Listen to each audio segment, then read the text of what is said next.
আরও বলছি শুনুন, হযরত আবু বকর রাদিয়াল্লাহু আনহু তিনি যখনই খাবার খেতেন জিজ্ঞাসা করে খাবার খেতেন। একবার তিনি খাবার খেয়ে ফেলেছেন, সেটা কিন্তু তিনি জিজ্ঞাসা করেননি। তার গোলামকে ডেকে নিয়ে আসলেন এবং বলছেন যে এই খাবারটা যে নিয়ে এসছো তুমি, এটা কোথা থেকে নিয়ে আসা হয়েছে? তখন ওই গোলাম উত্তরে বললেন যে আমি জাহিলি যুগে যখন আমি ইসলাম গ্রহণ করিনি তখন আমি জ্যোতিষবিদ্যা শিখতাম, একজন গণকের কাছে থাকতাম।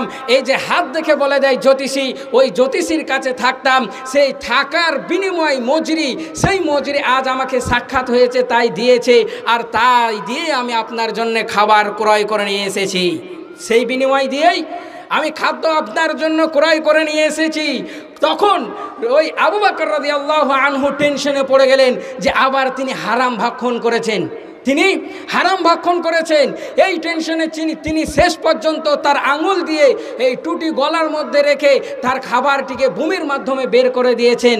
এরকম ঈমান ছিল হযরত আবু বকর সিদ্দিক রাদিয়াল্লাহু আনহু। তিনি সামান্য এক বেলার খাবার খেয়ে এতটা টেনশনে পড়ে গেছিলেন, কারণ তিনি হারাম খেয়ে ফেলেছিলেন।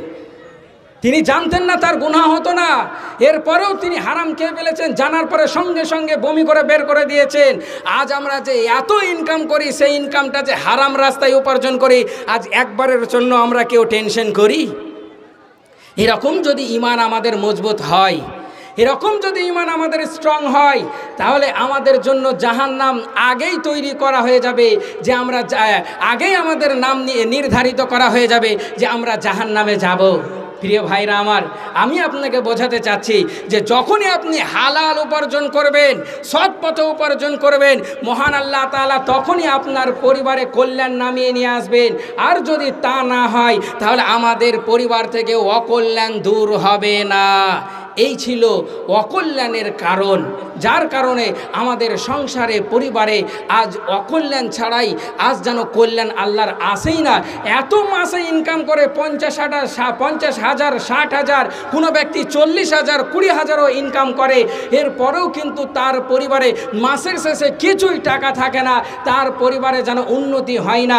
এত টাকা ইনকাম করার পরেও ওই ব্যক্তি তার পরিবারে কোনো উন্নতি করতে পারে না। তার কারণ হলো যে টাকাটা সে ইনকাম করে সেটা হালাল রাস্তায় নয়, সেটা হারাম রাস্তা দিয়ে উপার্জন করে।